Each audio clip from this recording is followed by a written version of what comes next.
Telangana CM Revanth Reddy మంత్రులు ఎమ్మెల్యేలు Kaleshwaram project పరిధిలోని మేడిగడ్డ బ్యారేజీని సందర్శించనున్నారు. ఈ మేరకు పర్యటన సందర్భంగా మేడిగడ్డ వద్ద అధికారులు భారీ ఏర్పాట్లు చేశారు.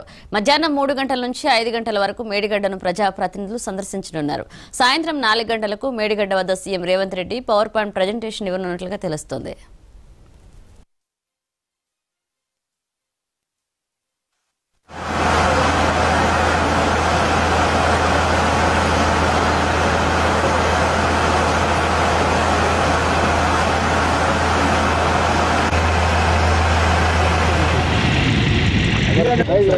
కెమెరాస్ పెట్టుకోవడానికి ఈజీగా ఉంటుంది.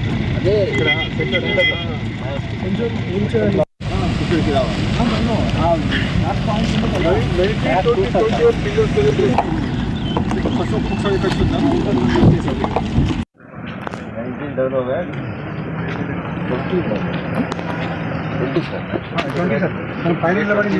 ఇక్కడ మామూలు టెంట్ పెట్టినా కూడా చాలు, అది పెద్ద ఇష్యూ కాదు. మామూలు టెంట్ పెట్టేసి కుర్చీలు ఇక్కడ పెట్టేసి కూర్చోపెడితే నేను లాస్ట్ టైం చెప్పినట్టు ఇంత దూరం నుంచి ఏ వ్యక్తి వచ్చినా ఒక్కసారి అయితే టాయిలెట్ వాడతారు. ఎందుకంటే వాళ్ళు తెలంగాణ సీఎం రేవంత్ రెడ్డి మంత్రులు ఎమ్మెల్యేలు కాళేశ్వరం ప్రాజెక్టు పరిధిలోని మేడిగడ్డ బ్యారేజీని సందర్శించనున్నారు. ఈ మేరకు పర్యటన సందర్భంగా మేడిగడ్డ వద్ద అధికారులు భారీ ఏర్పాట్లు చేశారు. మధ్యాహ్నం 3 గంటల నుంచి 5 గంటల వరకు మేడిగడ్డను ప్రజాప్రతినిధులు సందర్శిస్తారు. అలాగే సాయంత్రం 4 గంటలకు మేడిగడ్డ వద్ద CM Revanth Reddy power point presentation ఇవ్వనున్నట్లుగా తెలుస్తోంది.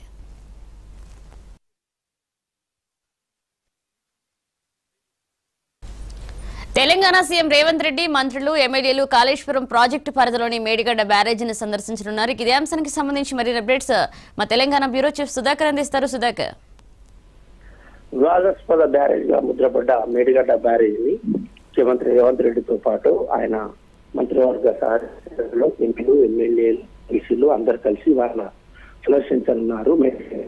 పైన ఇప్పటికే జరుగుతున్న ఈ ప్రజాప్రతినిధుల బృందం మేడిగడ్డ బ్యారేజ్ను సందర్శించడం ప్రాధాన్యత సంతరించుకుంది. వాళ్ళ ఉదయం 10 గంటలకు అసెంబ్లీ ప్రారంభం వాయిదా పడగానే ముఖ్యమంత్రితో పాటు మిగతా మంత్రులు ప్రజాప్రతినిధుల బృందం మేడిగడ్డకు బయలుదేరుతుంది. వారు భువనగిరి, ఆలేరు, జనగామ, హన్మకొండ మీదుగా మేడిగడ్డకు మధ్యాహ్నం 3 గంటలకు చేరుకుంటారు. మేడిగడ్డ ప్రాజెక్టు సందర్శిస్తారు. సందర్శించిన తర్వాత పవర్ పాయింట్ ప్రజెంటేషన్ ఉంటుంది. ఆ తర్వాత ముఖ్యమంత్రితో పాటు మంత్రులందరూ మీడియాతో మాట్లాడి మళ్ళీ రాత్రి 6:30 నుంచి 7 గంటల ప్రాంతంలో తిరిగి హైదరాబాద్ బయలుదేరుతారు. మేడిగడ్డ బ్యారేజ్ సందర్శన నేపథ్యంలో యంత్రాంగం అన్ని ఏర్పాటు చేసింది. ఎందుకంటే భూపాలపల్లి నుండి అంబట్పల్లి, మేడిగడ్డ బ్యారేజ్ అంబట్పల్లి వరకు మావోయిస్టు ఎఫెక్టెడ్ ఏరియా కావడంతో పోలీసు ప్రాంతాల నుంచి తన ఆధీనంలోకి తీసుకున్నారు. ఎక్కడ ఏ విధమైన ఇబ్బందులు తలెత్తకుండా చూస్తున్నారు. మా ప్రజాప్రతినిధుల బృందం అంతా సుమారు 30 బస్సులలో వస్తున్నారు కాబట్టి అన్ని ఏర్పాట్లు చేస్తున్నారు. ఎలాంటి అధికారులతో పాటు మిగతా ఇరిగేషన్ శాఖ అధికారులు, కలెక్టర్, పోలీసు అందరూ కూడా ప్రస్తుతం మేడిగడ్డ వద్ద మోహరించి ఉన్నారు. దీనికి ప్రతిపక్ష పార్టీకి సంబంధించిన బీఆర్ఎస్, బీజేపీ, ఎంఐఎం ఈ 3 పార్టీలకు సంబంధించిన ఎమ్మెల్యేలందరూ ఈ మేడిగడ్డ ప్రాజెక్టు సందర్శించేందుకు దూరం ఉంటారు. వాళ్ళు రావట్లేదు. ఇవాళ బీఆర్ఎస్ చెలో నల్గొండ పేరుతో కేఆర్ఎన్ గిని తీసుకురావడానికి వ్యతిరేకంగా ఇవాళ బీఆర్ఎస్ భారీ బహిరంగ సభ నిర్వహిస్తుంది. కాబట్టి ఇవాళ పోటీ కార్యక్రమాలు తెలంగాణ రాష్ట్రంలో ఉన్నాయి. నీళ్ల పంచాయతీ ఇది చెప్పుకుందని చెప్పొచ్చు. నీటి కేటాయింపుల విషయంలో లేకుంటే ఆంధ్రప్రదేశ్ కు దారదత్తం చేసిందని కాంగ్రెస్ పార్టీ బీఆర్ఎస్ మీద ఆరోపిస్తుంటే ఏదో కాంగ్రెస్ పార్టీ చేసిందంటూ బీఆర్ఎస్ కాంగ్రెస్ పైన ఆరోపిస్తుంది. ఈ నేపథ్యంలో ఇవాళ జరగబోయే 2 కార్యక్రమాలు కూడా చాలా ఆసక్తికరంగా ఉంటున్నాయి. ముఖ్యమంత్రి రేవంత్ రెడ్డి, ఆయన బృందం, మిగతా ఎమ్మెల్యేలంతా మేడిగడ్డ ప్రాజెక్టు సందర్శన, అదేవిధంగా మాజీ ముఖ్యమంత్రితో పాటు మాజీ మంత్రులు, ఆయన బృందం అంతా నల్గొండలో సభ ఉంది. కాబట్టి చాలా ఆసక్తికర సన్నివేశాలు, ఆసక్తికర రాజకీయం తెలంగాణ రాష్ట్ర రాజకీయాలు వెలుతురు తీసుకుంటుందని. Thank you Sudhakar.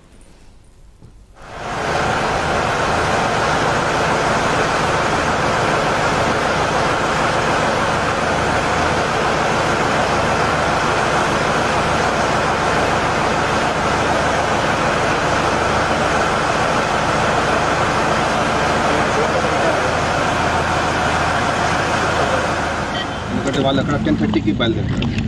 ఇక్కడ 2 సైడ్ ఏమో రివర్ సైడ్ ఆపోజిట్ లో సైడ్ దాని మధ్యలో పార్టీ ఎప్పుడు డిస్టర్బ్ అవుతుంది. కెమెరాస్ పెట్టుకోవడానికి ఈజీగా తెలంగాణ సీఎం రేవంత్ రెడ్డి మంత్రులు ఎమ్మెల్యేలు కాళేశ్వరం ప్రాజెక్టు పరిధిలోని మేడిగడ్డ బ్యారేజీని సందర్శించనున్నారు. ఈ మేరకు పర్యటన సందర్భంగా మేడిగడ్డ వద్ద అధికారులు భారీ ఏర్పాట్లు చేశారు. ఇక మధ్యాహ్నం 3 గంటల నుంచి 5 గంటల వరకు మేడిగడ్డను ప్రజాప్రతినిధులు సందర్శించనున్నారు. ఇక సాయంత్రం 4 గంటలకు మేడిగడ్డ వద్ద CM Revanth Reddy power point presentation ఇవ్వనున్నట్లుగా తెలుస్తోంది.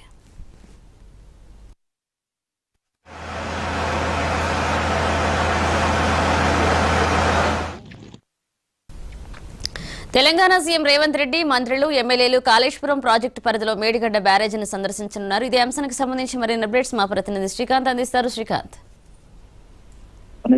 ఈరోజు ఉదయం 10 గంటల ప్రాంతంలో అసెంబ్లీ ప్రారంభమైన తర్వాత 10 గంటల 15 నిమిషాలకు సీఎం రేవంత్ రెడ్డి మంత్రుల బృందం అదేవిధంగా ఎమ్మెల్యేలు ఎమ్మెల్సీలు ఈరోజు అసెంబ్లీ నుంచి నేరుగా మేడిగడ్డకు చేరుకొని అక్కడ ఇటీవల కుంగిన ఏదైతుందో మేడిగడ్డని 7వ బ్లాక్ లో నిలబెట్టి ఈ ప్రాంతాన్ని పరిశీలించనున్నారు. ఏదైతే ఈ రోజు అటు నల్గొండలో కేఆర్ఎంబి ఇష్యూ పైన మాజీ సీఎం కేసీఆర్ బహిరంగ సభ ఉన్న నేపథ్యంలో ఇటు సీఎం రేవంత్ రెడ్డి మంత్రుల బృందం అక్కడ ఇటు కాళేశ్వరంలోని మేడిగడ్డ ప్రాంతాన్ని పరిశీలించనుంది. ఈ రెండు మాత్రం ఆసక్తి నెలకొన్నాయి ప్రజెంట్ రాష్ట్రంలో. ముఖ్యంగా ఏదైతే ఇటు గోదావరి రివర్ మీద మేడిగడ్డ ప్రాజెక్టు నిర్మించారు. ఇది లోపభూయిష్టంగా ఉంది, అవినీతి మయమైపోయింది. ఈ ప్రాజెక్టు కూలిపోయే పరిస్థితిలో ఉంది. తెలంగాణ ప్రజల ధనాన్ని వృధా చేశారనేది రేవంత్ రెడ్డి ప్రభుత్వం ఆరోపిస్తూ వస్తుంది. దానికి సంబంధించినటువంటి విజిలెన్స్ రిపోర్ట్ కూడా ఇప్పటికే ఇవ్వడం జరిగింది. దాన్ని క్షేత్రస్థాయిలో పరిశీలించడానికి ఎమ్మెల్యేలు ఎమ్మెల్సీలు ప్రభుత్వ యంత్రాంగం అంతా బయలుదేరింది. దీంతో బీఆర్ఎస్ ను కూడా ఆహ్వానిస్తూ ఇటు ఇప్పటికే ఇరిగేషన్ శాఖ మంత్రి లేఖలు కూడా రాయడం జరిగింది. అందుకు సంబంధించి బీఆర్ఎస్ అధినేత కేసీఆర్ ను కూడా ప్రత్యేకంగా ఆహ్వానిస్తూ ఆయన లేఖ రాయడం జరిగింది. దానికి ఈ టూర్ కు మాత్రం మేడిగడ్డ విజిట్ కు మాత్రం బీజేపీ ఇటు ఎంఐఎం బీఆర్ఎస్ దూరంగా ఉన్నారు. అయితే దీనికి కాంగ్రెస్ మాత్రం దీన్ని క్షేత్రస్థాయిలో ప్రజలకు వివరించాలని భావిస్తుంది. పార్లమెంట్ ఎన్నికల నేపథ్యంలో అటు కృష్ణా రివర్ పైన అటు బీఆర్ఎస్ ఇటు గోదావరి రివర్ మీద నిర్మించిన మేడిగడ్డ ఈ రెండింటిపైన ఇటు పోటాపోటీగా ఉందని చెప్పవచ్చు. ఈరోజు రెండు వాటర్ వార్ మాత్రం రెండు పార్టీల మధ్య ఒక మాటల యుద్ధాన్ని తలపిస్తుందని చెప్పవచ్చు. మనీష్, శ్రీకాంత్, ఇప్పటికే నిన్న అసెంబ్లీలో చూసాం, ఇటు Congress Uttam Kumar Reddy power point presentation ఇస్తున్నప్పుడు బీఆర్ఎస్ ఎమ్మెల్యేలు కూడా అంటే ఇద్దరి మధ్య కూడా ఒక మాటల యుద్ధం జరిగింది ఈ పవర్ పాయింట్ ప్రజెంటేషన్ సంబంధించి. ఈ రోజు ఆల్రెడీ ఒకసారి మంత్రులందరూ కూడా కాళేశ్వరం ప్రాజెక్టును సందర్శించారు, మరొకసారి సందర్శనకు వెళ్తున్నారు. అంటే ఇప్పటికే మీరు చెప్పినట్లుగా బీఆర్ఎస్ ఎమ్మెల్యేలందరికీ కూడా ఆహ్వానం వెళ్ళింది. అంటే ప్రధానంగా ఎవరెవరు పాల్గొనే అవకాశం ఉంటుంది అందరి పార్టీలకు సంబంధించి? ఇతర పార్టీలు ముఖ్యంగా కాంగ్రెస్ పార్టీకి సంబంధించినటువంటి ఇంతకుముందు 4 మంత్రులు బృందం వెళ్లి పర్యటన చేయడం జరిగింది. ఈ రోజు అసెంబ్లీ అందరం అంటే తెలంగాణ ప్రజలకు అందరం అసెంబ్లీకి వచ్చిన అందరం జవాబుదారులమే. ఏ పార్టీ అని సంబంధం లేకుండా అఖిలపక్షంగా ఇటు BRS Congress BJP MIM CPI అందరం ఎమ్మెల్యేలు వెళ్ళాలనేది ప్రభుత్వం నిర్ణయించింది. దీనికి బీఆర్ఎస్ దూరం ఉంటుంది. ఈ రోజు నల్గొండ సభ ఉన్న నేపథ్యంలో అదేవిధంగా బీజేపీ కూడా ఇప్పటికే వెళ్ళొచ్చాం కదా, ఆల్రెడీ ప్రాజెక్ట్ చూసాం, మేము రాము అని చెప్పి బీజేపీ కూడా స్పష్టం చేయడం జరిగింది. ఎంఐఎం స్పష్టతను ఇవ్వలేదు. సిపిఎం నుంచి మాత్రం ఎమ్మెల్యే పునం సాంబశివరావు ఆయన హాజరు కానున్నారు, ఈ పర్యటనలో పాల్గొనున్నారు. దీంతో పాటు కేబినెట్ కు సంబంధించినటువంటి మంత్రులందరూ హాజరవుతారు. కాంగ్రెస్ పార్టీ నుంచి ఎమ్మెల్యేలు ఎమ్మెల్సీలు అందరూ సీఎం తో పాటు పాల్గొంటారు. వారు బస్సులలో 10 గంటల 15 నిమిషాలకు అసెంబ్లీ నుంచి ప్రారంభం అవుతారు. అయితే ఈ రెండు అంశాలు మాత్రం అటు నల్గొండ సభ కేసీఆర్ మొదటిసారి ఎన్నికల తర్వాత అసెంబ్లీ ఎన్నికల తర్వాత పార్లమెంట్ ఎలక్షన్ ముందు మొదటి బహిరంగ సభ నిర్వహిస్తున్నారు. కేఆర్ఎంబి ఇష్యూగా తీసుకున్నారు. ఎందుకంటే దక్షిణ తెలంగాణలో బీఆర్ఎస్ పార్టీకి నష్టం చేకూర్చింది. ఎందుకంటే వారికి అసెంబ్లీ స్థానాలు వారు ఆశించిన స్థాయిలో రాలేదు, ప్రజల నుంచి ఓట్లు కూడా ఆ స్థాయిలో రాలేదు. ఎందుకంటే ఇప్పుడు కేసీఆర్ బహిరంగ సభ ద్వారా కృష్ణ పరివాహక ప్రాంతంలో వారి ఓటు బ్యాంక్ పెంచుకోవడం కాకుండా వారి సీట్లు కూడా పెంచుకోవాలి అనేది వారి వ్యూహంగా కనిపిస్తుంది. అందుకే దీన్ని తిప్పుకొట్టే ఎందుకంటే ప్రజాధనం బీఆర్ఎస్ ప్రభుత్వం వృధా చేసింది. దానికి ఉదాహరణ మేడిగడ్డ ప్రాజెక్ట్ అనేది ప్రభుత్వం ప్రజల్లోకి తీసుకెళ్లాలనేది ఇక్కడ చూపించేందుకు సమాయత్తం అవుతుంది.